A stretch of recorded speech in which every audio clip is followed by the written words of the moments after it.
اللہ رب العزت دیکھتا ہے، سنتا ہے، وہ یہ طاقت رکھتا ہے کہ جو چاہے کرے اور جب جس وقت جس کو جس چیز سے چاہے نواز دے.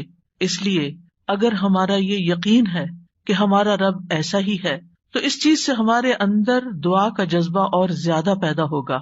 جتنا جتنا انسان کو اللہ سبحانہ تعالیٰ کی معرفت حاصل ہوتی چلی جاتی ہے تو فطری طور پر، قدرتی طور پر اس کے اندر یہ جذبہ پیدا ہوتا جاتا ہے کہ وہ اپنی ہر ضرورت کے لیے، چھوٹی ضرورت کے لیے بھی اور بڑی ضرورت کے لیے بھی اپنے اسی رب کو پکارے اور اس سے دنیا اور آخرت کی سعادتیں اور بھلائیاں مانگ لے.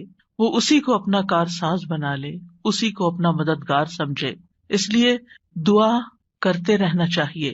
دعا کا نہ کوئی خاص وقت مقرر ہے کہ اس وقت کا آپ انتظار کریں تو دعا کر سکتے ہیں. نہیں، آپ ہر وقت دعا کر سکتے ہیں، اور نہ ہی اس کے لیے کوئی خاص قسم کا عمل کرنے کی ضرورت ہے کہ وہ عمل کریں گے تو ہی دعا کر سکتے ہیں. نہیں، اور نہ ہی اس کے لیے کسی زبان کی پابندی ہے کہ صرف آپ عربی میں ہی دعا کر سکتے ہیں. آپ اردو میں، اپنی مدر ٹنگ میں، کسی بھی زبان میں آپ دعا کر سکتے ہیں.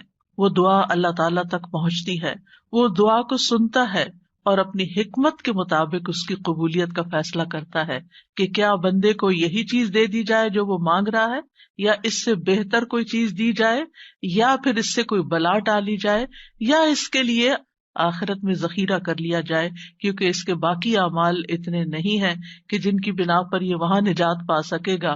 تو اسے دنیا میں اس کی من پسند چیزیں دینے کی بجائے اس کے لیے آخرت میں اعمال کا ذخیرہ کر دیا جائے تاکہ اس کی آخرت میں نجات ہو سکے. لہذا ہم سب کو دعا کرتے رہنا چاہیے. دعا عظیم عبادت، شرف والی عبادت، وہ عبادت جس کو اللہ تعالیٰ پسند کرتا ہے، وہ عبادت کہ جسے چھوڑ دیا جائے تو اللہ تعالیٰ ناراض ہوتا ہے. دعا توحید کی بنیاد ہے.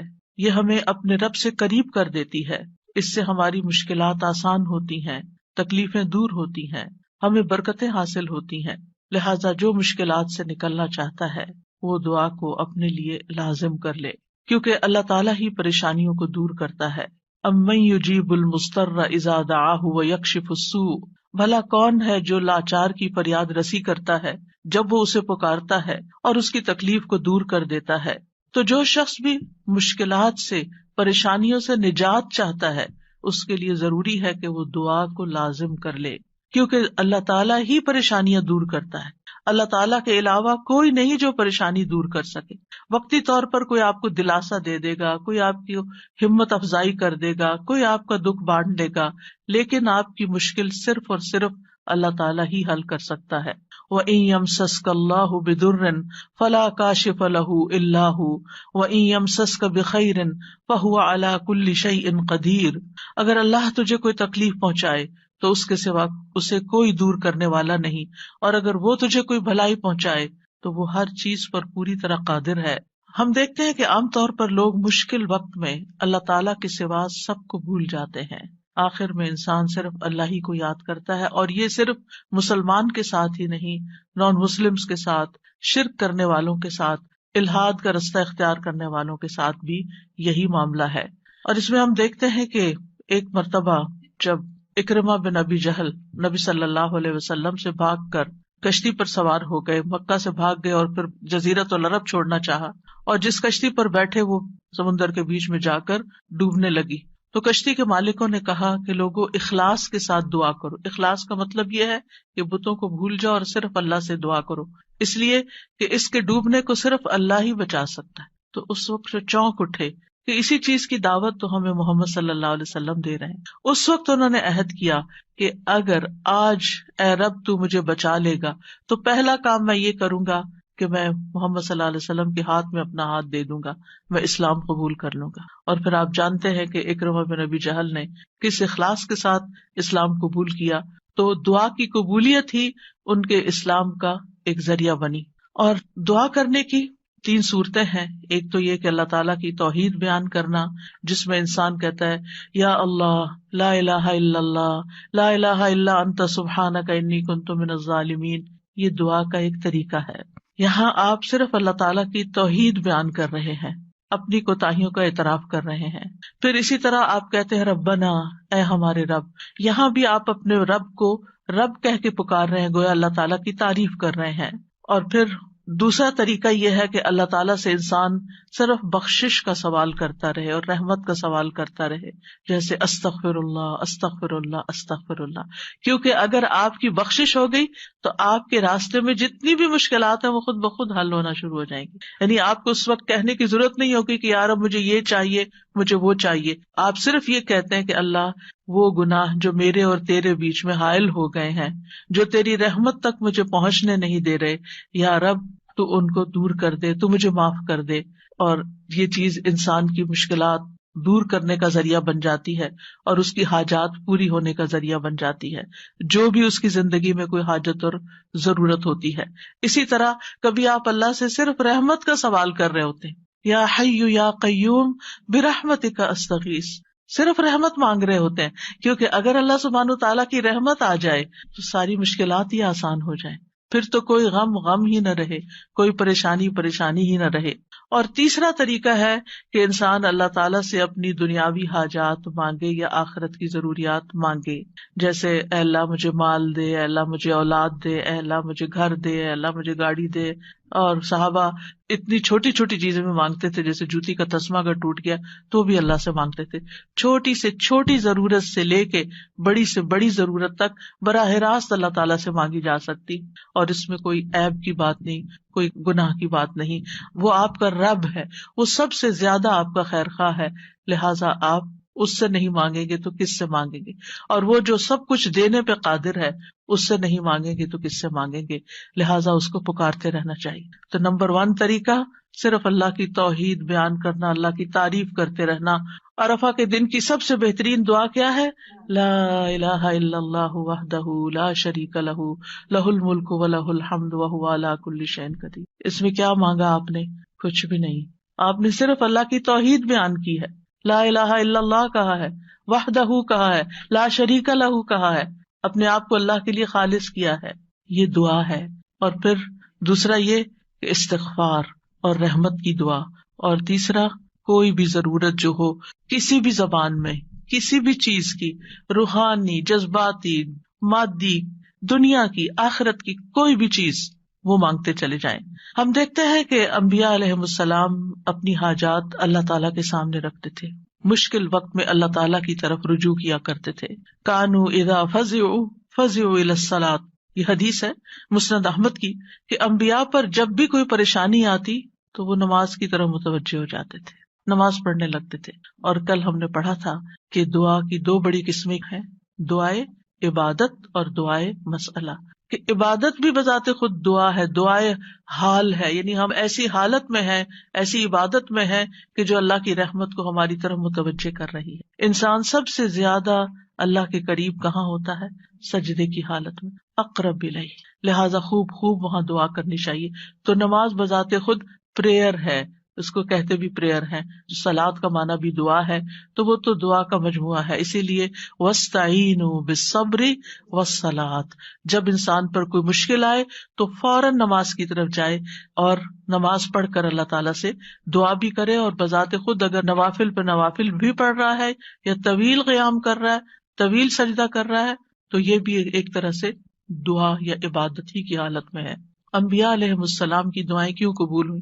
ہم ایک کے بعد ایک پیغمبر کے بارے میں قرآن مجید میں پڑھتے ہیں اور ہر پیغمبر کی دعا کے بارے میں پڑھتے ہیں کہ وہ قبول ہو گئی. کیوں؟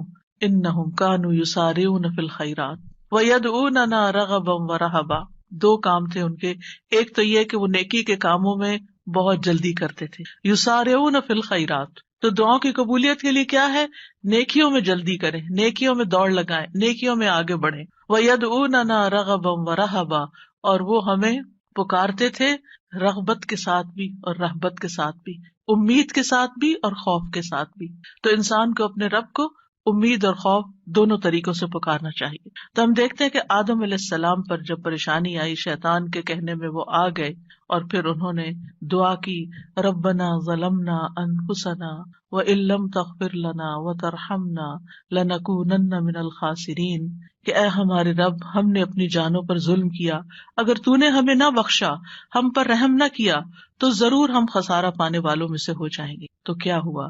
اللہ تعالیٰ نے دعا قبول کی، فَتَلَقَّى آدَمُ مِن رَّبِّهِ كَلِمَاتٍ فَتَابَ عَلَيْهِ إِنَّهُ هُوَ التَّوَّابُ الرَّحِيمُ۔ اللہ سبحانہ وتعالیٰ نے آدم علیہ السلام کی توبہ قبول کر لی۔ نوح علیہ السلام کی قوم نے ان کے ساتھ بہت برا سلوک کیا۔ كذبت قبلهم قوم نوح فكذبوا عبدنا وقالوا مجنون وازدجر فدعا ربه انی مغلوب فانتصر۔ ان سے پہلے قوم نوح نے بھی جھٹلایا تھا، بس انہوں نے ہمارے بندے کو جھٹلا دیا اور کہنے لگے یہ مجنون ہے، اور وہ بری طرح جھڑک دیا گیا۔ یعنی قوم کے اوباش قسم کے لوگ ان کے ساتھ ڈانٹ ڈپٹ بھی کرتے تھے، اور بعض روایات میں آتا ہے کہ انہوں نے ان کو اتنا مارا کہ بے ہوش کر دیا۔ تو انہوں نے اپنے رب کو پکارا، انی مغلوب، رب میں مغلوب ہو گیا ہوں، میرا ان پہ کوئی بس نہیں چلتا، میں ان کے ساتھ ہر طریقہ آزما چکا ہوں، یہ نہیں مانتے، بس تو میری مدد کر۔ کیا ہوا؟ اللہ تعالیٰ فرماتے وَنُوحًا إِذْ نَادَى مِن قَبْلُ فَاسْتَجَبْنَا لَهُ فَنَجَّيْنَاهُ وَأَهْلَهُ مِنَ الْكَرْبِ الْعَظِيمِ۔ اور نوح کو بھی جب اس نے اس سے پہلے پکارا تو ہم نے اس کی دعا قبول کر لی، پھر اسے اور اس کے گھر والوں کو بہت بڑی گھبراہٹ سے بچا لیا۔ وَلَقَدْ نَادَانَا نُوحٌ فَلَنِعْمَ الْمُجِيبُونَ، اور بلا شبہ یقیناً نوح نے ہمیں پکارا تو یقیناً ہم بہت اچھے قبول کرنے والے ہیں۔ اللہ تعالیٰ نے ان کی دعا قبول کر لی اور پوری قوم کو ڈبو دیا سوائے ایمان والوں کے، اور اپنے بندے کا بدلہ لے لیا۔ یونس علیہ السلام کی مثال ہمارے سامنے ہے کہ جب اپنی قوم سے ناراض ہو کر، غضبناک ہو کر چلے گئے تھے، چلتے چلتے سمندر تک، سمندر سے کشتی میں، کشتی سے مچھلی کے پیٹ میں، اور مچھلی چلی گئی سمندر کی تہہ میں، اندھیروں پر اندھیرے۔ فنادا فی الظلمات اللہ الہ الا انت سبحانک انی کنت من الظالمین۔ تو اس نے اندھیروں میں پکارا، تیرے سوا کوئی معبود نہیں، تو پاک ہے، یقیناً میں ظلم کرنے والوں میں سے ہوں۔ تو ہم نے اس کی دعا قبول کر لی اور اسے غم سے نجات دے دی، اور اسی طرح ہم ایمان والوں کو نجات دیتے ہیں، اوروں کو بھی دیں گے۔ ان ساری مثالوں میں ہمارے لیے سبق ہے۔ ہمارے حالات کتنے بھی تنگ ہوں، ہم کتنی بھی پریشانی میں ہوں، لیکن پیغمبروں سے زیادہ پریشانی ہم پر نہیں آئی۔ بعض جگہوں پر آتا ہے کہ آدم علیہ السلام 300 سال تک یہ دعا کرتے رہے، روتے رہے کہ مجھ سے غلطی ہوئی ہے۔ بالآخر رب نے ان کو کلمات سکھائے اور پھر دعا انہوں نے مانگی اور ان کی نجات ہوئی۔ بعض اوقات آزمائشیں لمبی ہو جاتی ہیں، لیکن ہمیشہ یقین رکھیے کہ رب سنتا ہے، وہ ضرور سنے گا، وہ کبھی بھی مجھے محروم نہیں کرے گا۔ لم اکم بدعائک رب شقیہ، تجھ سے مانگ کر اے رب میں کبھی بھی نامراد نہیں ہوا، تو ضرور سننے والا ہے۔ پھر ایوب علیہ السلام 18 سال تک ایک بیماری میں مبتلا رہے ہیں۔ وَأَيُّوبَ إِذْ نَادَى رَبَّهُ أَنِّي مَسَّنِيَ الضُّرُّ وَأَنْتَ أَرْحَمُ الرَّاحِمِينَ فَاسْتَجَبْنَا لَهُ فَكَشَفْنَا مَا بِهِ مِنْ ضُرٍّ وَآتَيْنَاهُ أَهْلَهُ وَمِثْلَهُمْ مَعَهُمْ رَحْمَةً مِّنْ عِنْدِنَا وَذِكْرَىٰ لِلْعَابِدِينَ۔ اور ایوب جب اس نے اپنے رب کو پکارا کہ بے شک مجھے تکلیف پہنچی ہے اور تو رحم کرنے والوں میں سب سے زیادہ رحم کرنے والا ہے، تو ہم نے اس کی دعا قبول کر لی، بس اسے جو تکلیف تھی دور کر دی، اور اس کے گھر والے اور ان کے ساتھ اتنے ہی اور عطا کر دیے اپنے پاس سے رحمت کے طور پر۔ ان لوگوں کے لیے یاد دہانی ہے یہ جو عبادت کرنے والے ہیں۔ یعنی بعض اوقات انسان سوچتا ہے میں عبادت بھی کرتا ہوں، میں اللہ تعالیٰ کی حرام کردہ چیزوں سے بھی بچتا ہوں، لیکن میں دعا کرتا رہتا ہوں مگر میری دعا نہیں سنی جاتی، معلوم نہیں کیوں۔ اب دیکھیے کس طرح یعقوب علیہ السلام سال ہا سال تک، بعض روایات میں 40 سال اور بعض میں اس سے بھی زیادہ وقت کے لیے وہ بیٹے سے جدا ہوئے تھے، اور مسلسل دعا کرتے رہے، مایوس نہیں ہوئے۔ اللہ تعالیٰ نے بالآخر ان کی دعا سن لی۔ چھوڑنا نہیں، پیچھے نہیں ہٹنا۔ ایوب علیہ السلام نے کہا تھا انی مسنی الضر وانت ارحم الراحمین، اللہ مجھے تکلیف پہنچی ہے اور تو سب سے بڑا رحم کرنے والا ہے، تو سب مہربانوں میں سے بڑھ کر مہربان ہے، تو مہربانی نہیں کرے گا تو اور کون کرے گا۔ تو یہاں انہوں نے اللہ تعالیٰ کی رحمت کی فریاد کی۔ پھر ابراہیم علیہ السلام مشکل ترین حالات میں اللہ تعالیٰ پر توکل کرتے ہیں۔ ابن عباس کہتے ہیں کہ یہ کلمہ حسبنا اللہ ونعم الوکیل ابراہیم علیہ السلام نے اس وقت کہا تھا جب انہیں آگ میں ڈالا گیا تھا، اور ان کے اس کلمے کی وجہ سے ان پر آگ ٹھنڈی ہو گئی، کیونکہ انہوں نے کہا تھا حسبنا اللہ ونعم الوکیل، حسبنا اللہ، اللہ ہمیں کافی ہے.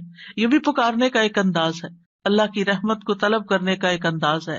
اور ان کے اس کہنے پر اللہ سبحانہ تعالیٰ نے کیا فرمایا، قلنا یا نار کونی بردم وسلاما علی ابراہیم، اے آگ تو ابراہیم پر سراسر ٹھنڈک اور سلامتی والی بن جا. ابراہیم علیہ السلام نے نیک اولاد کی دعا کی، رب ہب لی من الصالحین فبشرناہ بغلام حلیم، اے میرے رب مجھے لڑکا عطا کر جو نیکوں میں سے ہو، تو ہم نے اسے ایک بردبار لڑکے کی خوشخبری دی. بغلام حلیم، ایسا نہیں ہوا کہ ابراہیم علیہ السلام نے ادھر دعا کی اور ادھر ان کو اسحاق اور اسماعیل علیہ السلام مل گئے.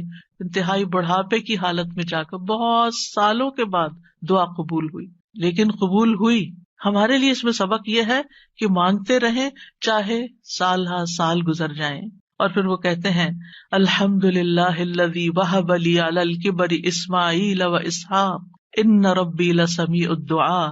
سب تعریف اس اللہ کی ہے جس نے مجھے بڑھاپے کے باوجود اسماعیل اور اسحاق عطا کیے، بے شک میرا رب تو بہت دعا سننے والا ہے.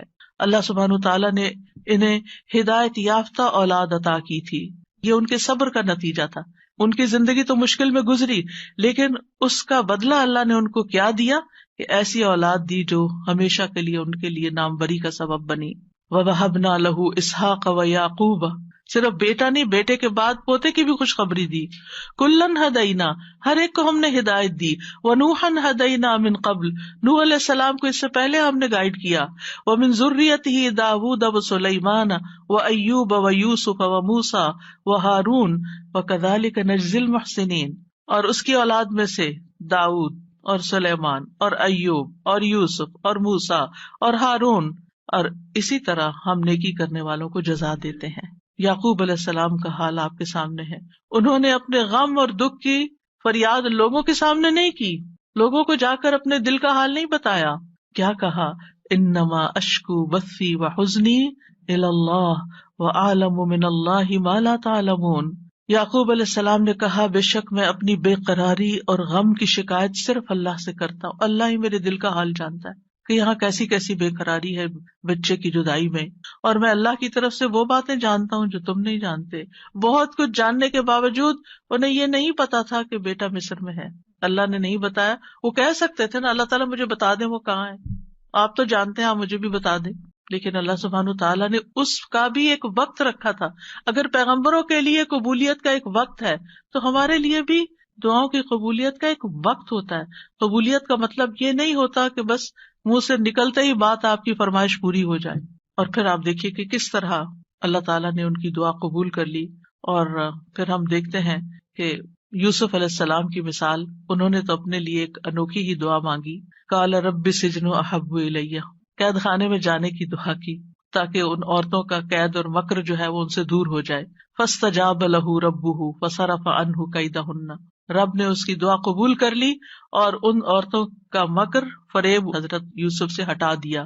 انہ هو السمیع العلیم، بے شک وہ خوب سننے والا، خوب جاننے والا ہے. پھر موسیٰ علیہ السلام کی دعا، کس طرح وہ مدین پہنچتے ہیں تھکے ہارے، کئی دن کے پیدل سفر کے بعد جا کر ابھی بیٹھتے ہیں تو فوراً دیکھتے ہیں کہ کچھ لڑکیاں اپنا ریوڑ لے کے کھڑی ہیں، پانی نہیں پلا پا رہی، خود تھکے ہوئے ہیں، خود بھوکے بھی ہیں، پیاسے بھی ہیں، زخمی بھی ہیں، کچھ فیوچر کا نہیں پتا، لیکن کیا کرتے ہیں، سب سے پہلے اپنے رب کو پکارتے ہیں، ربی انی لما انزلت الی من خیر فقیر. اور صرف دعا مانگ کے وہیں درخت کے نیچے بیٹھ نہیں جاتے، بلکہ اٹھ کے ان بچیوں کے پاس جاتے ہیں کہ یہ تمہارا کیا معاملہ ہے، اور ان کے سارے ریوڑ کو پانی پلاتے ہیں. اور آپ سوچئے کہ ایک شخص جو خود اتنا تھکا، وہ اپنے آپ کو وہاں رکھ کے دیکھیے، اگر ہم اتنا لمبا سفر کر کے آئیں اور ہم سے کوئی پانی مانگ بیٹھے، خود تو آفر کرنا دور کی بات، کوئی اور مانگ بیٹھے تو شاید ہم جھڑک ہی دیں کہ میں نے بھی تو اتنا ہی سفر کیا نہیں جتنا تم نے کیا. یہیں سے تو ہماری لڑائیاں فساد شروع ہوتے ہیں گھروں میں.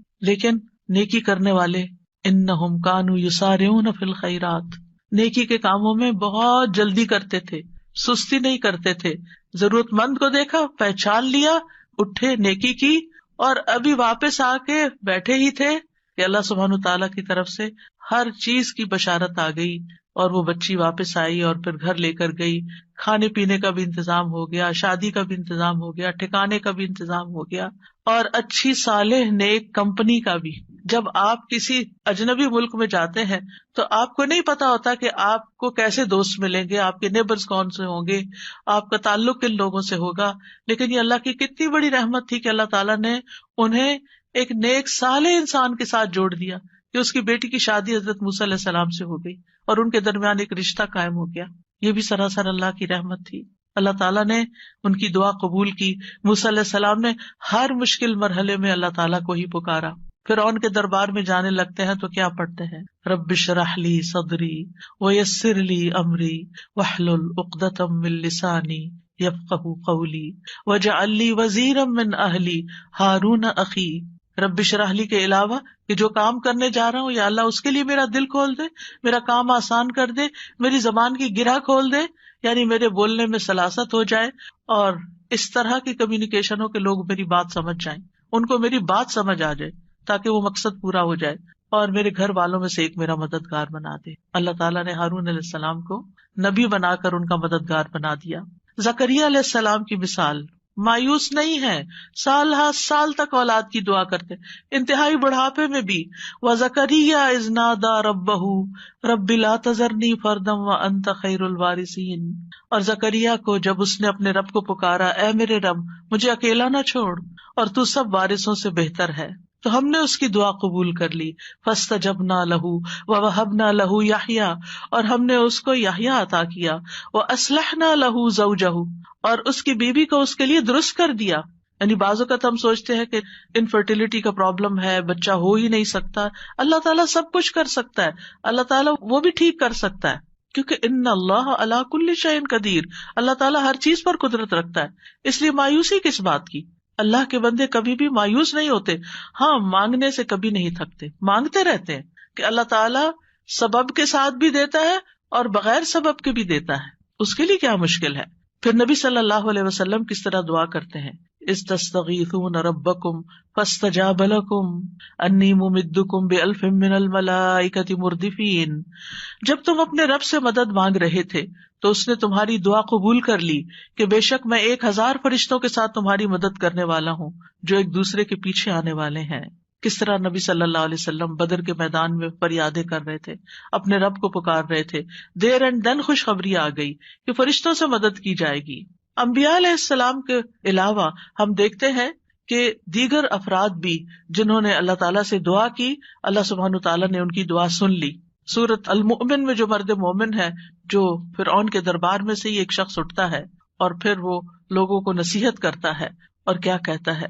فَسَتَذْكُرُونَ مَا أَقُولُ لَكُمْ وَأُفَوِّضُ أَمْرِي إِلَى اللَّهِ إِنَّ اللَّهَ بَصِيرٌ بِالْعِبَادِ. فرعون کے دربار میں ایک شخص کا اٹھ کر لوگوں کو سمجھانا، فرعون کو سمجھانا، خوب نصیحتیں کرنا، کھلم کھلا موسیٰ علیہ السلام پر ایمان لانا، یہ بہت بڑی بغاوت تھی اور بہت بڑا نقصان ہو سکتا تھا. لیکن اس مرد مومن نے کیا کہا؟ افوض امری الی اللہ، میں اپنا معاملہ اللہ کے سپرد کرتا ہوں. کیا ہوا پھر؟ فوقاہ اللہ سیئات ما مکروا وحاق بآل فرعون سوء العذاب. اللہ نے اسے ان کی بری چالوں سے بچا لیا، جو انہوں نے تدبیریں کی تھی ان سے نجات دی، اور آل فرعون کو برے عذاب نے گھیر لیا. اللہ نے اپنے بندے کو بچا لیا اور پوری قوم کو ڈبو دیا.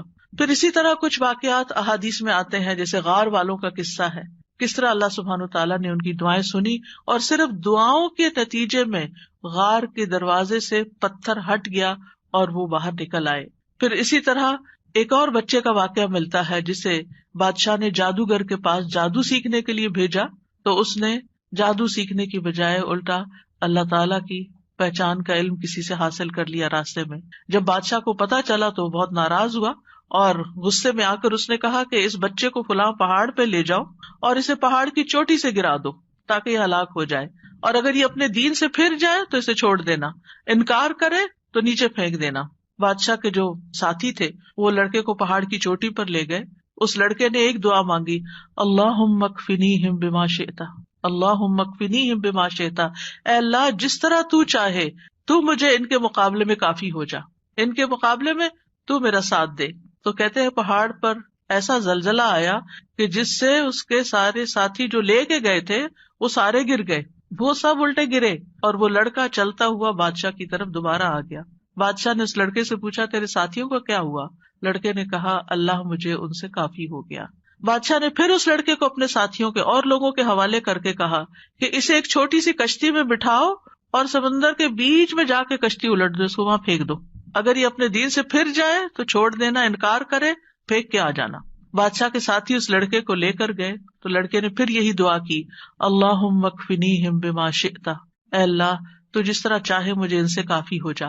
پھر وہ کشتی بادشاہ کے ساتھیوں سمیت الٹ گئی، سب غرق ہو گئے اور وہ لڑکا چلتا ہوا واپس بادشاہ کے پاس آ گیا. بادشاہ نے اس لڑکے سے کہا، تیرے ساتھیوں کا کیا ہوا؟ کہنے لگا، اللہ مجھے ان کے مقابلے کے لیے کافی ہو گیا. اور واقعی اللہ ہی کافی ہوتا ہے دشمن سے نبٹنے کے لیے. انسان کے اپنے پاس زور نہیں ہوتا، طاقت نہیں ہوتی، ہم کمزور ہوتے ہیں، لیکن اگر اللہ کی مدد آ جائے تو انسان ہر طرح کی مشکلات پہ قابو پا سکتا ہے. آسیہ علیہ السلام کی مثال ہمارے سامنے ہے کہ کس طرح انہوں نے فرعونیوں سے نجات کے لیے دعا مانگی اور کہا، رب ابن لی عندک بیتا فی الجنہ ونجنی من فرعون وعملہ ونجنی من القوم الظالمین. اے میرے رب، میرے لیے اپنے پاس جنت میں ایک گھر بنا دے اور مجھے فرعون سے اور اس کے عمل سے نجات دے اور مجھے ظالم قوم سے نجات دے. تو کیا ہوا؟ اللہ تعالیٰ نے ان کی دعا قبول کر لی. ابو ہریرہ کہتے ہیں کہ فرعون نے اپنی بیوی کے دونوں ہاتھوں اور دونوں پاؤں کے لیے 4 میخیں گاڑی، یعنی جیسے وصولی دیتے ہیں نا، تو ہر ہاتھ میں میخ گاڑی اور پاؤں میں بھی. جب وہ فرعونی ان سے جدا ہوتے تو فرشتے ان پہ سایہ کر لیتے. اس وقت انہوں نے یہ دعا کی، بس اللہ تعالیٰ نے جنت میں ان کے گھر سے پردہ ہٹا کر ان کو گھر دکھا دیا کہ گھر بن چکا ہے تمہارا، اس صبر کی بدولت جو انہوں نے اس تکلیف پر کیا اور اپنے ایمان کو بچایا. سارہ علیہ السلام نے کس طرح اس ظالم بادشاہ کے مقابلے میں مدد طلب کی. آپ جانتے ہیں کہ ابراہیم علیہ السلام نے سارہ کے ساتھ ہجرت کی تھی اور انہیں لے کر ایک شہر میں پہنچے. جو اس کا بادشاہ تھا وہ بہت ظالم تھا، اور جب اسے پتا چلتا کہ کوئی مسافر ایسا ہے جس کے ساتھ بہت خوبصورت عورت ہے تو وہ اس سے زبردستی چھین لیتا تھا. اسے پتا چلا کہ ابراہیم علیہ السلام اپنے ساتھ ایک ایسی عورت کو لائے ہیں جو عورتوں میں سب سے زیادہ خوبصورت ہے. تو انہوں نے ابراہیم علیہ السلام کو پیغام بھیجا کہ یہ تمہارے ساتھ کون ہے؟ تو انہوں نے کہا کہ یہ میری بہن ہے. پھر سارہ کے پاس گئے تو انہوں نے کہا میری بات کو جھٹلانا نہیں، کیونکہ میں نے ان کو بتایا کہ تم میری بہن ہو. اللہ کی قسم اس سرزمین میں میرے اور تمہارے علاوہ دوسرا کوئی مومن نہیں، یعنی ہم ایمان میں بہن بھائی ہیں. تو انہوں نے پھر سارہ کو ظالم کے پاس بھیج دیا. بادشاہ سارہ کی طرف بڑھنے لگا تو یعنی حضرت سارہ نے اٹھ کر وضو کیا، نماز پڑھنے لگی اور یہ دعا کی، اللہم ان کنت آمنت بک وبرسولک واحسنت فرجی الا علی زوجی فلا تسلط علی الکافر.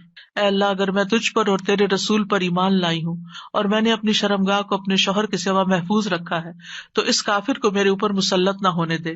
اس پر بادشاہ کا سانس گلے میں پھنس گیا اور گر کر ایڑیاں رگڑنے لگا اور حضرت سارہ کو نجات مل گئی. نہ صرف ایک نجات ملی بلکہ ان کے ساتھ توفتاً حضرت ہاجر کو بھی ساتھ دیا گیا. خولہ بنت ثعلبہ کی مثال قرآن میں آپ کے سامنے ہے کہ کس طرح ان کے شوہر نے ان سے زہار کیا تو وہ پریشان ہو گئی اور نبی صلی اللہ علیہ وسلم کے پاس آئیں اور تکرار کرنے لگی کہ میرے مسئلے کا کوئی حل بتایا جائے.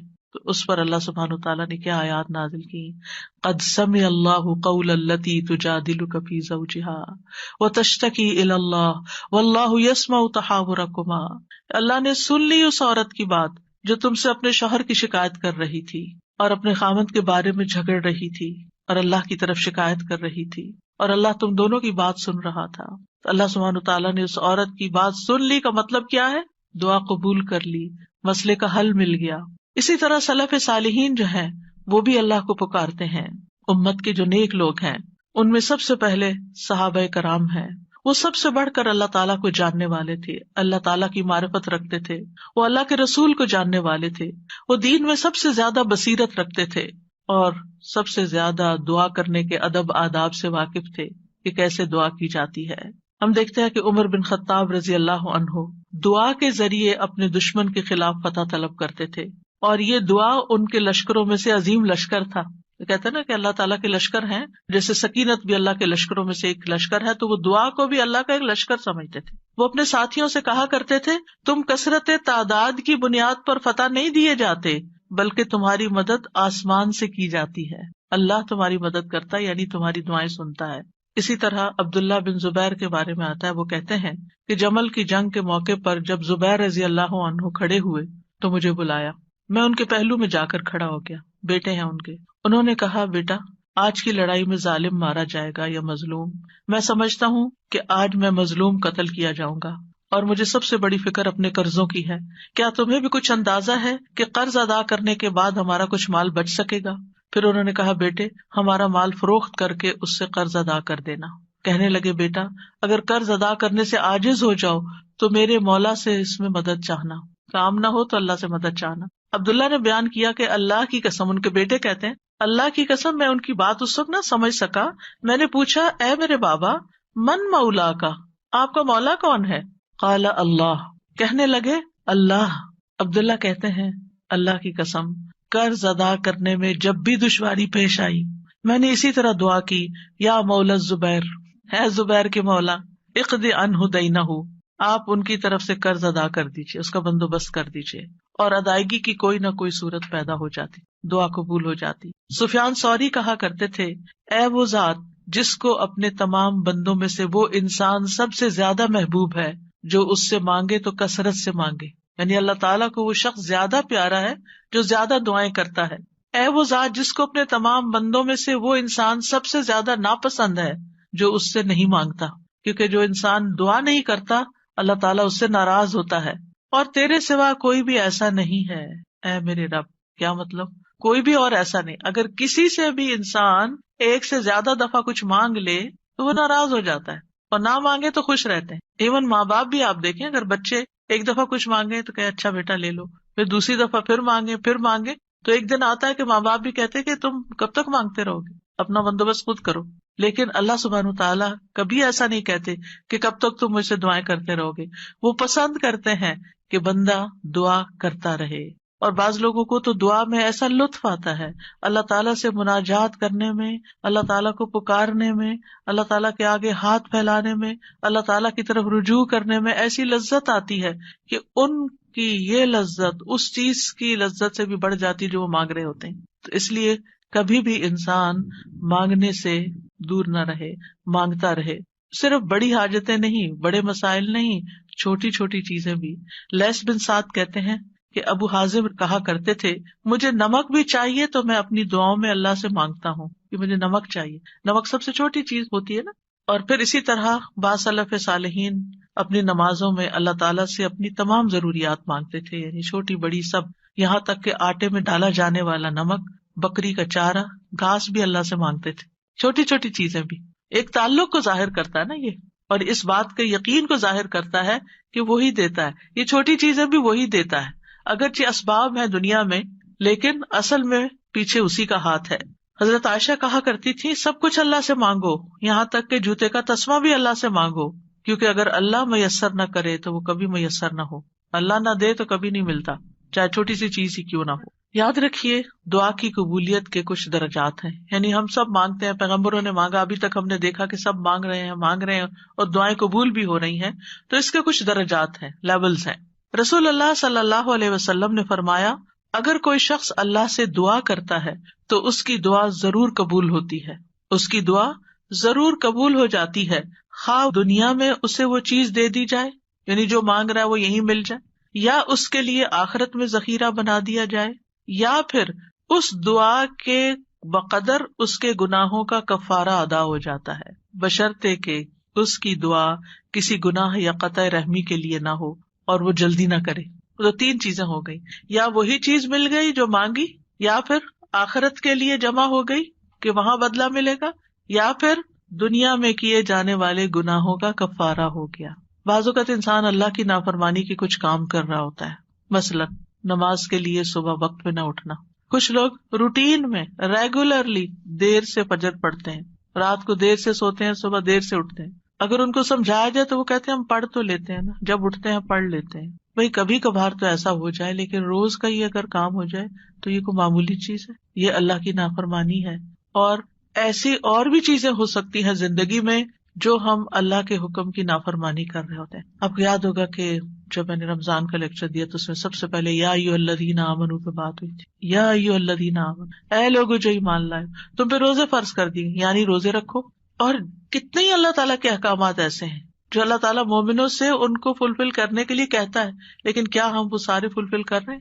اگر ہماری کوئی بات نہ مانے تو ہم کتنے ناراض ہوتے ہیں. کوئی بچہ ہماری بات نہ سنے، مثلا شور کر رہا ہے، ہم کہتے چپ ہو جاؤ، نہیں چپ ہوتا، پھر آپ کہتے دیکھو چپ ہو جاؤ، شور نہیں کرو. دیکھو بھائی کو نہیں مارو، 1 دفعہ 2 دفعہ 3 دفعہ، پھر اٹھ کے کیا کرتے ہیں؟ پھر لگانی پڑتی ہے نا. کیوں لگانی پڑتی؟ تاکہ فساد ختم ہو، لڑائی ختم ہو. ویسے نہیں وہ مان رہا. ہمارا بھی یہی حال ہے. اللہ تعالیٰ ہمیں ڈھیل دیے رکھتے ہیں، یہ غلط کام نہیں کرو نہیں کرو نہیں کرو، مختلف چانسز ملتے رہتے ہیں، نہیں چھوڑتے. پھر اللہ تعالیٰ کسی مشکل میں ڈال دیتے ہیں. اب بندے بنو گے تم، اب آؤ گے میری طرف. پھر بندہ اللہ کی طرف رجوع کرتا ہے، پھر توبہ کرتا ہے، پھر معافیاں مانگتا ہے، پھر دعائیں کرتا ہے، پھر اللہ سبحانہ وتعالیٰ اس کی دعا سن لیتا ہے اور اس کے پچھلے گناہ معاف ہو چکے ہوتے ہیں. جب تک دعائیں کرتا رہتا ہے، وہ عبادت کی حالت میں ہوتا ہے نا، تو اس عبادت سے ان الحسنات یذہبن السیئات، گناہ جب معاف ہو جاتے ہیں، بندہ نکھر کے ٹھیک ہو جاتا ہے، پھر اس کی دنیا کی مشکل آسان ہو جاتی ہے اور آخرت میں بھی اس کی صفائی ہو چکی ہوتی ہے، گناہ کم ہو چکے ہوتے ہیں. ہمیں سمجھ نہیں آ رہی ہوتی کہ یہ ہمارے ساتھ کیا ہو رہا ہے، ہماری دعا کیوں نہیں قبول ہو رہی، لیکن وہ قبول ہو رہی ہوتی ہے. وہ کہیں اور کام کر رہی ہے، وہ کسی اور طریقے سے قبول ہو رہی ہے، وہ گناہوں کی معافی کا ذریعہ بن رہی ہے. اسی لیے دعا کا ایک طریقہ کیا ہے؟ صرف استغفار کرنا. جیسے نوح علیہ السلام نے کہا تھا فَقُلْتُ اسْتَغْفِرُوا رَبَّكُمْ إِنَّهُ كَانَ غَفَّارًا يُرْسِلِ السَّمَاءَ عَلَيْكُمْ مِدْرَارًا. قحط سالی ہو گئی، بارشیں رک گئی، استغفار کرو، بارشیں برسنے لگیں گی. تمہارے گناہوں کی وجہ سے رکی تھی، توبہ کر لو، پھر حالات اچھے ہو جائیں گے. سارے مل کے توبہ کرو، پوری قوم توبہ کرے. اسی لیے وہ صلاۃ الاستسقاء پڑھی جاتی ہے، سب مل کے دعا کرتے ہیں اللہ تعالیٰ سے. تو نبی صلی اللہ علیہ وسلم نے فرمایا بشرطے کہ اس کی دعا کسی گناہ یا قطع رحمی کے لیے نہ ہو اور وہ جلدی نہ کرے. صحابہ نے عرض کیا یا رسول اللہ جلدی سے کیا مراد ہے؟ آپ نے فرمایا یہ کہے کہ میں نے اللہ سے دعا کی لیکن اس نے قبول نہیں کی. یہ نہ کہے کبھی. بعض اوقات کوئی شخص اپنا مسئلہ بتاتا ہے نا اور اس کو حل یہ بتایا جاتا ہے دعا کرو، تو کہتے ہیں دعا تو بہت کی ہے بھائی، پھر اور کیا کرنا ہے؟ پھر بھی دعا ہی کرنی ہے، ابھی اور بھی کرنی ہے، ابھی کاؤنٹ پورا نہیں ہوا، ابھی ٹائم پورا نہیں ہوا. جب تک وہ ٹائم نہیں آتا تمہیں مانگتے چلے جانا ہے، مانگتے رہو، اسی میں فائدہ ہے. تمہیں نہیں پتا تمہارے لیے کتنا بڑا اجر اکٹھا ہو رہا ہے. اگر آج وہ قبول ہوگی نا، تم پھر مستی میں آ جاؤ، کیونکہ اللہ تعالیٰ کو زیادہ پتا ہے نا کہ اس بندے کو اگر میں نے یہ چیز دے دی اس کی تو آخرت خراب ہو جائے گی. آپ کو نہیں پتا ہوتا کہ آپ اگر اپنے بچے کو اس ایج میں گاڑی لے دیں گے تو وہ کیا کرے گا، اس ایج میں فلاں چیز دے دیں گے تو کیا کرے گا. حالانکہ آپ افورڈ کر سکتے ہیں، آپ اس کو دے سکتے ہیں، لیکن کیوں نہیں کوئی چیز دیتے اس وقت جب وہ مانگ رہا ہوتا ہے، آپ کی منتیں کر رہا ہوتا ہے، دائیں بائیں آگے پیچھے، دن رات آپ کے پیچھے بچے پڑ جاتے ہیں. مجھے یاد ہے کہ میرے ایک بچے کو جب فون چاہیے تھا تو پیچھا ہی نہیں چھوڑتا تھا، دن رات میرے پیچھے. میں نہیں دینا چاہتی تھی کہ ابھی وہ ایج نہیں میچورٹی کی کہ جس میں فون دیا جائے. تو کیا میں ظالم تھی؟ نہیں، اسی کی خاطر، اسی پر مہربانی اور اسی کے فائدے کی خاطر نہیں دینا چاہتی. یہ تو ہم انسان ہیں کم عقل، چھوٹی سی عقل میں تھوڑی سی بات سمجھ جاتے ہیں کہ ابھی یہ چیز نہیں دینی. اسی طرح آپ کے گھر میں مثلاً کوئی شوگر کا پیشنٹ ہے، اس کا من پسند کھانا رکھا ہوا ہے لیکن آپ اس کو نہیں دیتے. کیوں نہیں دیتے؟ ایسا نہیں ہے کہ وہ ہے نہیں کھانا، سب کچھ ہے، لیکن اس لیے نہیں دیتے کہ وہ کھا کر بیمار ہوگا اور بیمار ہوگا، سخت نقصان ہو سکتا ہے. نہیں دینا. تو کیا اللہ تعالیٰ کو نہیں پتا کہ جو کچھ ہم مانگ رہے ہیں وہ ابھی ہمیں اس کو دینا ہے یا نہیں دینا، ابھی یہ کام ہو جانا چاہیے یا نہیں ہو جانا چاہیے؟ اس کو ہم سے زیادہ پتا ہے. وَلِلَّهِ الْمَثَلُ الْأَعْلَىٰ. اس لیے کوئی بھی اگر دعا قبول نہیں ہوتی کوئی بات نہیں، موقع غنیمت جانے اللہ سے قریب ہونے کا، قریب تر ہوتے جانے کا. اسی میں خیر ہے، اسی میں بھلائی ہے. قَدْ جَعَلَ اللَّهُ لِكُلِّ شَيْءٍ قَدْرًا. اللہ نے ہر چیز کا ایک اندازہ رکھا ہے، وقت رکھا ہے، ایک ٹائم ہے، اس پر ہو جائے گا. اب یہ جو 3 ہے قبولیت کے راستے، ان میں سے سب سے پہلا کہ کبھی اللہ تعالیٰ وہ چیز دے دیتا ہے جو ہم مانگتے ہیں. مثلاً ابراہیم علیہ السلام نے نیک بیٹا مانگا تھا، ربی حبلی من الصالحین. انہوں نے صرف بیٹا نہیں مانگا، کہا ربی حبلی من الصالحین، اللہ مجھے نیک بیٹا دے. کتنے عقل مند تھے نا. ہم جب کوئی چیز مانگتے ہیں تو بس کہتے ہیں کچھ مل جائے، بس جو بھی مل جائے لے لیں گے. نہیں، کوالٹی والی چیز مانگے، اللہ سب کچھ دے سکتا ہے. تو اللہ تعالیٰ نے کیا کیا؟ فبشرناہ بغلام حلیم. تو ہم نے اسے ایک بہت بردبار لڑکے کی، بہت ٹالرنٹ، بہت ہمبل، بہت اچھے اخلاق والے بچے کی خوشخبری دی. آپ دیکھیں کہ ہم حلم اور برداشت کو نیکی نہیں عام طور پہ سمجھتے کہ یہ بھی کوئی نیکی، حالانکہ یہ نیکیوں کی بنیاد بن جاتی. جس بندے کے اندر ٹالرنس ہوتی ہے، وہ دوسرے کی بات سن کے برداشت کر جاتا ہے، وہ وار سہ جاتا ہے، وہ شوق برداشت کر لیتا ہے.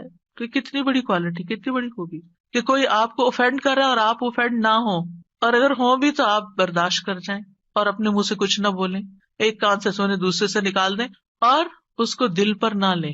کچھ لوگوں کا حال یہ ہوتا ہے کہ اگر چھوٹی سی بھی کوئی بات ان کو کہہ دے تو وہ ان کے اندر ایسی ہلچل مچاتی ہے کہ انہیں ہر چیز بھول جاتی ہے اور وہ وہی سوچے جاتے. یہ بھی اپنے آپ کو ٹارچر دینا ہے. جس نے وہ بات کی اس کو تو شاید خبر بھی نہ ہو تو میٹھی نیند سو رہا ہو اور آپ خواہ اپنے بستر پہ کروٹ بدل رہے ہیں. تو یہ کیا ہے؟ ریزسٹنس نہیں ہے آپ کے اندر. آپ ہر چیز لیے جا رہے ہیں اپنے اوپر. بھیا کیوں اپنے اوپر ہر چیز لیے جا رہے ہیں؟ پرے پھینکے اس کو اٹھا کے کہ اس نے کہا، اس کا اخلاق، اس کی غلطی اسی پر. میں اپنے دل میں یہ نہیں سوچوں. اپنے آپ کو بول کے کہا کرے. آواز کا بھی ایک اثر ہوتا ہے. بولا کرے مجھے اس بات کو اب نہیں سوچنا، مجھے اس کو محسوس نہیں کرنا، مجھے اپنے دل میں نہیں رکھنا. اور پیٹرن بریک کر کے کچھ ایسی چیز پڑھے، کچھ ایسا کام کرے کہ بھول جائیں اس کو. اور نیکسٹ ٹائم وہ شخص سامنے آئے تو منہ بنا کے اور غصے کی آنکھوں سے مت دیکھیں، اچھے سے اسمائل کر کے دیکھیں، اچھے سے اسمائل کر کے بات کریں. آپ دیکھیں گے کہ وہ جو غصہ آیا بھی تھا نا وہ کہیں چلا جائے گا. لیکن ہم غصے کو پرورش دیتے ہیں، اس کی پرورش کرتے ہیں. کہا تھا نا اس نے، اب میں نے اس کے ساتھ یہ کرنا. اندر ہی کھچڑی پکاتے رہتے ہیں. اور جب وہ شخص سامنے آتا ہے تو کوئی نہ کوئی سخت لفظ بول جاتے ہیں کیونکہ ہم بدلہ لینا چاہ رہے ہوتے. اب کیا ہے، آپ نے تو ایک لفظ بولا، ہو سکتا ہے وہ 10 اور بول دے. آپ بتائیں کیا کریں گے؟ مسئلہ تو حل نہیں ہوا، مسئلہ تو وہیں کھڑا رہا، پریشانی تو وہیں رہی. تو کیا فائدہ ہوا؟ تو اس لیے یہ حلم کی کوالٹی جو ہے، یہ برداشت کی کوالٹی جو ہے، بہت بڑی خوبی ہے. اور آپ دیکھیے کہ اگر آپ کے بچے کے اندر یہ ہے نا تو آپ بڑی خوش قسمت پیرنٹ ہیں کہ آپ اس کو ڈانٹ رہے ہیں، آپ اس کو سنا رہے ہیں اور وہ آگے سے آپ کو جواب نہیں دیتا. کتنے خوش قسمت ہیں آپ کہ آپ کا بچہ آپ کی ڈانٹ سن لیتا ہے، آپ کا بچہ آپ کا غصہ برداشت کر جاتا ہے اور پھر بھی آپ کے ساتھ اچھا سلوک کرتا ہے. یہ کوئی چھوٹی نعمت ہے؟ یہ ہے نیک ہونا، یہ نیکی کی علامت ہے. انہوں نے کہا اللہ نیک بچہ چاہیے. اللہ نے کہا اچھا یہ حلیم بچہ لے لو، حلم والا ہے. اسی لیے تو جب انہوں نے کہا آؤ میں تمہیں ذبح کرتا ہوں تو وہ حاضر ہو گئے. ٹھیک ہے ذبح بھی کر لیں. آج آپ دیکھیں کہ بعض اوقات ہمارے بچے دنیاوی لحاظ سے بڑے کامیاب ہوتے لیکن ایک چھوٹی سی بات ان کو کہہ دیں تو وہ اتنے زیادہ اوفینڈ ہو جاتے ہیں. تو وہ آنکھوں کی ٹھنڈک تو نہ ہوئے نا، صرف ان کی دنیاوی کامیابی ہے، وہ تو ان کے اپنے لیے ہے دنیاوی کامیابی. ٹھیک ہے ماں باپ کو بھی نیک نامی سے کچھ حصہ مل جاتا ہے لیکن ماں باپ کی آنکھوں کی ٹھنڈک اولاد کی نیکی ہوتی ہے. یہ جو ہم کہتے ہیں نا ربنا ہب لنا من ازواجنا وذریاتنا قرۃ اعین، تو ایک ایمان والے کے لیے آنکھوں کی ٹھنڈک اس میں ہوتی ہے کہ بچہ خیر اور بھلائی کے کتنے کام کرتا ہے. بہرحال ان کی دعا قبول ہو گئی.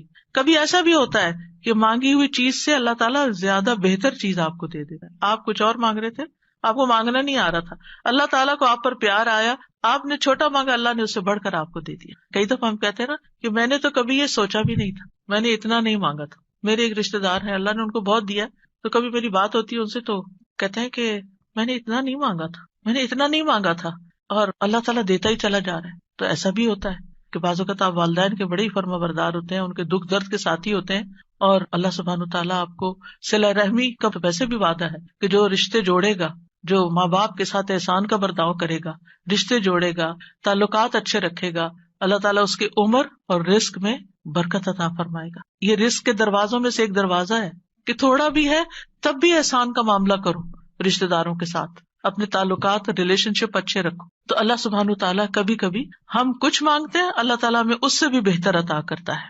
آپ دیکھیے عمران کی بیوی نے کیا کہا تھا، ربی انی نذرت لک ما فی بطنی محررا، اللہ میں نے تیرے لیے اس کی نظر مانی ہے جو میرے پیٹ میں ہے وہ آزاد ہوگا، فتقبل منی، آپ مجھ سے قبول کر لیں، انک انت السمیع العلیم، آپ سننے والے ہیں، سب کچھ جاننے والے ہیں. اور اب کیا ہوا، بیٹی پیدا ہو گئی. انہوں نے سمجھا کہ بیٹی کوئی اچھی چیز نہیں، بیٹا چاہیے تھا، خیال ان کا یہ تھا. واللہ اعلم بما وضعت ولیس الذکر کالانثی، اللہ تعالیٰ نے کیا فرمایا کہ لڑکا لڑکی کی طرح نہیں ہوتا، یہاں جو کام بیٹی کرے گی وہ بیٹا نہیں کر سکتا. اور پھر حضرت مریم سے کیسی خیر دنیا میں جاری ہوئی، اللہ نے ان کو کس طرح چنا، ایمان والی عورتوں کی سردار ہیں وہ. کبھی اللہ تعالیٰ مانگی ہوئی چیز جیسی کوئی تکلیف دور کر دیتا ہے. آپ کچھ مانگ رہے ہوتے ہیں اور ادھر سے تکلیف آ رہی ہوتی ہے، اللہ تعالیٰ اس مانگنے کی وجہ سے اس تکلیف کو پیچھے ہٹا دیتے ہیں. ہم کہتے ہیں ہماری دعا قبول نہیں، کتنی غلط بات کرتے ہیں، استغفر اللہ. ہم کہتے ہیں میری دعا قبول نہیں، بھائی ہو چکی ہے، اللہ نے فرمایا ہے نا اجیب دعوت الداعی اذا دعانی، میں قبول کرتا ہوں. کیسے کہتے ہو نہیں قبول ہوتی؟ ہوئی ہے، تمہیں نہیں پتا کس شکل میں ہوئی ہے. تم چھوٹی چیز مانگ رہے تھے، میں تمہیں بہتر دینے والا ہوں. تم کچھ مانگ رہے تھے، میں تم سے مصیبت دور کر رہا ہوں. اگر وہ مصیبت دور نہ کرو تو یہ تمہاری مانگی ہوئی چیز مل بھی جائے تو تم فائدہ نہیں اٹھا سکتے اس سے۔ نبی صلی اللہ علیہ وسلم نے فرمایا جو مسلمان کوئی ایسی دعا کرے جس میں گناہ یا قطع رحمی کا کوئی پہلو نہ ہو تو اللہ اسے تین میں سے کوئی ایک چیز ضرور عطا فرماتے ہیں، یا تو فوراً ہی اس کی دعا قبول کر لی جاتی، یا آخرت کے لیے ذخیرہ کر لی جاتی، یا اس سے اس جیسی کوئی تکلیف دور کر دی جاتی۔ صحابہ نے عرض کیا اس طرح تو پھر ہم بہت کثرت کریں گے۔ آپ نے فرمایا اللہ اس سے بھی زیادہ کثرت والا ہے، یعنی آپ بہت مانگو گے تو اللہ تعالیٰ اس سے بھی زیادہ دے سکتا ہے، تمہارے مانگنے سے بھی زیادہ دے سکتا ہے۔ کبھی گناہوں کا کفارہ بن جاتی ہے، حدیث میں آتا ہے وَإِمَّا أَن يُكَفَّرَ عَنْهُ مِن ذُنُوبِهِ بِقَدْرِ مَا دَعَا، یا پھر اس دعا کی وجہ سے اس کے گناہوں کا کفارہ ادا ہو جاتا ہے، ایکسپیشن ہو جاتی ہے۔ یعنی بعض اوقات ہماری نماز میں کوئی کمی رہ جاتی ہے، بعض اوقات روزے میں رہ جاتی ہے، زکوٰۃ میں رہ جاتی ہے، کئی چیزیں ہیں جو ہمارے فرائض ہیں ہم ادا کر رہے ہوتے ہیں لیکن کہیں نہ کوئی کمی ہوتی ہے اور اس کا ہمیں پتہ ہی نہیں چلتا، کبھی وضو میں کوئی کمی رہ جاتی، تو ان چیزوں کا پھر کفارہ تو کرنا ہے نا، تو پھر یہ دعائیں جو ہیں یہ اس کبھی کوتاہی کا بھی کفارہ کرتی۔ پھر یاد رکھیے کہ جو لوگ مایوس ہوتے ہیں اور اللہ سے مانگتے نہیں، مانگنا چھوڑ دیتے ہیں، تو اللہ تعالیٰ نے ایسے لوگوں کی مذمت بیان کی۔ اگر وقتی طور پر وہ نہیں مل رہا جو آپ کے دل میں اٹکا ہوا ہے کہ یہی ملنا چاہیے، اور پھر آپ کو نہیں ملتا اور آپ دعا مانگنا چھوڑ دیتے ہیں، تو یہ طریقہ درست نہیں۔ وقال ربکم ادعونی استجب لکم، تمہارا رب فرماتا ہے مجھ سے دعا کرو میں تمہاری دعا قبول کروں گا۔ ان الذین یستکبرون عن عبادتی، بے شک جو لوگ میری عبادت سے تکبر کرتے ہیں، سیدخلون جہنم داخرین، وہ جہنم میں ضرور ذلیل و خوار ہو کے داخل ہوں گے۔ دعا روک دینا یہ سوچ کر قبول نہیں ہوتی تو فائدہ نہیں مانگنے کا، یہ کیا ہے؟ دراصل اللہ سے مایوس ہونا، نا امید ہونا اور اللہ سے ناراض ہونا، تبھی تو آپ اس کو چھوڑ رہے ہیں، پھر آپ کہاں جائیں گے؟ تو اللہ تعالیٰ کو یہ چیز سخت ناپسند ہے۔ امام شوکانی رحمہ اللہ اس آیت کے بارے میں کہتے ہیں یہ آیت کریمہ اس بات پر دلالت کرتی ہے کہ دعا عبادت کا حصہ ہے، پس اللہ سبحانہ تعالیٰ نے اپنے بندوں کو حکم دیا ہے کہ وہ اس سے دعا مانگیں، یعنی دعا مانگنے کا حکم اللہ تعالیٰ نے دیا ہے۔ پھر فرمایا ان الذین یستکبرون عن عبادتی، یہ آیت اس بات کا فائدہ دیتی ہے کہ دعا عبادت ہے اور اللہ سے دعا نہ مانگنا تکبر ہے، اور اس تکبر سے زیادہ برا عمل کوئی نہیں۔ یعنی وہ جب منافقین سے کہا جاتا تھا نا کہ تم رسول کے پاس آؤ اور استغفار کرو تو وہ سر جھٹک دیتے، ہم نہیں جاتے، ہم نہیں کرتے۔ آج بھی آپ دیکھیں کہ بعض اوقات کسی کو نیکی کی کوئی بات کہی جاتی کہ یہ صدقہ کر لو، یہ نیکی کر لو، تو وہ سر جھٹک کے چلے جاتے، اور نہیں تمہارے پاس کچھ کہنے کو، ہر وقت یہی نصیحت ہے۔ تو انسان کی اس میں سب سے زیادہ محرومی ہے کہ انسان دعا چھوڑ دے، اس ہستی سے مانگنا چھوڑ دے جو اس کا خالق ہے، اس کا مالک ہے، اس کا رازق ہے، اس کو زندگی دینے والا ہے، اس کی موت بھی اس کے ہاتھ میں ہے، ثواب اور سزا دینے والا ہے۔ تو تکبر جو ہے انتہائی ناسمجھی کی چیز ہے اور نعمتوں کی ناشکری ہے۔ فرعون کیوں ڈوبا تھا؟ فرعون کیوں غرق ہوا؟ تکبر کی وجہ سے۔ قارون کو کیا مشکل ہوئی؟ قارون کیوں زمین میں دھنسا؟ فرعون پانی میں ڈوبا اور قارون زمین میں دھنسا، ایک خشکی میں ڈوبا اور ایک سمندر میں، دونوں کا مسئلہ ایک ہی تھا اور وہ تھا تکبر، پرائڈ، غرور۔ تو مشکل وقت میں اللہ کو نہ پکارنا دلوں کی سختی کی علامت ہے، یعنی جو تکلیف کے وقت بھی اللہ سے دعا نہیں کرتا، اس کا مطلب یہ کہ اس کا دل سخت ہو چکا ہے، ہارڈ ہارٹیڈ ہے۔ سورۃ الانعام میں اللہ تعالیٰ فرماتے ہیں فَلَوْلَا إِذْ جَاءَهُمْ بَأْسُنَا تَضَرَّعُوا، پھر جب ہمارا عذاب ان پر آیا تو انہوں نے عاجزی کیوں نہیں کی، دعائیں کیوں نہیں کی کہ اللہ اس عذاب کو ٹال دے۔ وَلَكِنْ قَسَتْ قُلُوبُهُمْ، لیکن ان کے دل سخت ہو گئے تھے۔ وَزَيَّنَ لَهُمُ الشَّيْطَانُ مَا كَانُوا يَعْمَلُونَ، اور شیطان نے ان کے لیے وہ سب خوشنما بنا دیا تھا جو وہ کیا کرتے تھے، ان کے اپنے عمل جو کہ obviously اللہ تعالیٰ کی ناراضگی کے تھے وہ انہیں بڑے اچھے لگتے تھے اور سمجھتے تھے ہم بالکل ٹھیک کر رہے ہیں، ہم ٹھیک جا رہے ہیں۔ انسانوں میں سب سے زیادہ عبادت گزار کون تھا؟ اللہ کے رسول صلی اللہ علیہ وسلم، لیکن سب سے زیادہ ہمبلنس اور سب سے زیادہ دعائیں بھی آپ نے مانگی۔ یعنی جب میں مسنون اذکار دیکھتی ہوں سبحان اللہ، یعنی کہ آپ تہجد کے وقت اٹھنے کے وقت سے لے کر پھر آپ فجر پڑھنے اور اس کے بیچ میں صبح کے اذکار اور پھر اس کے بعد جو ہر موقع کے اذکار اور پھر نمازیں اس کے علاوہ ہے، تلاوت قرآن اس کے علاوہ ہے، اور پھر رات کو سوتے وقت کے اذکار، یعنی اگر ان سارے اذکار کو انسان جمع کرتا ہے تو یعنی حیرانی ہوتی ہے کہ کس کثرت سے آپ اللہ کو یاد کرتے تھے، اور یہ ہمبلنس کی علامت ہے۔ حالانکہ آپ سب سے زیادہ عبادت گزار تھے، پھر بھی سب سے زیادہ دعائیں کرتے تھے، اللہ سے مانگتے رہتے تھے، اور لوگوں میں سب سے زیادہ بے بس وہ ہے جو دعا مانگنے سے بے بس ہے، جو دعا نہیں مانگتا. یاد رکھیے اللہ تعالیٰ سے مایوس ہونا کبیرہ گناہ ہے. ابن عباس کہتے ہیں ایک آدمی نے کہا اے اللہ کے رسول کبیرہ گناہ کون کون سے ہیں، بڑے بڑے گناہ کون سے ہیں؟ آپ نے فرمایا اللہ کے ساتھ شرک کرنا، اللہ کے رزق سے مایوس ہو جانا اور اللہ کی رحمت سے مایوس ہونا. کبھی بھی مایوس نہیں ہونا چاہیے. پھر ایک اور بات اس سلسلے میں یہ یاد رکھی جائے کہ جہاں ہمیں اللہ سے مانگنا چاہیے وہاں ہمیں غیر اللہ سے نہیں مانگنا چاہیے، کیونکہ اللہ کے سوا سب سہارے کمزور ہیں. اب دیکھیں قرآن مجید میں صحابہ نے جتنے بھی چیزوں کے بارے میں پوچھا اس کے بارے میں آتا ہے یسألونک، وہ آپ سے سوال کرتے ہیں، وہ سوال کرتے ہیں.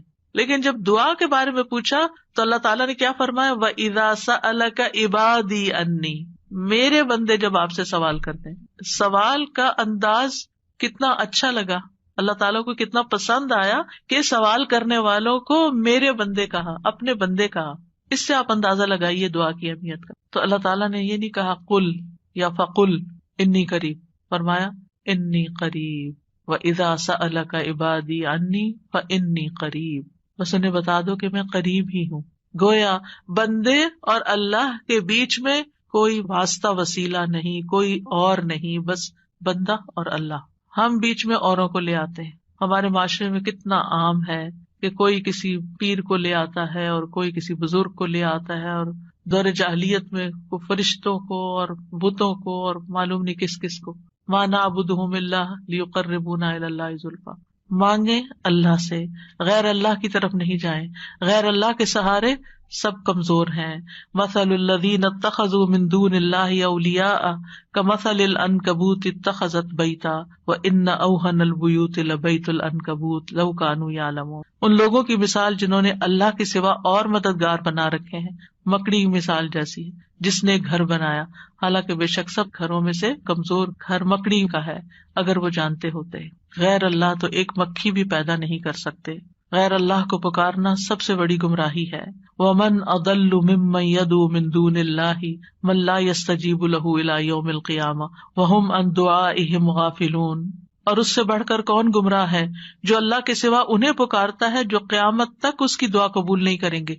یعنی قبروں میں سوئے ہوئے یا فرشتے یا جن یا کوئی اور مخلوق، کسی سے بھی نہیں، اور وہ ان کے پکارنے سے بے خبر ہیں. اور جب سب لوگ اکٹھے کیے جائیں گے تو وہ ان کے دشمن بن جائیں گے، یعنی غیر اللہ وہ دشمن بن جائیں گے اور ان کی عبادت سے منکر ہوں گے. کیوں نہیں پکارنا چاہیے غیر اللہ کو؟ کیونکہ اللہ کے سوا کوئی کسی چیز کا مالک نہیں ہے.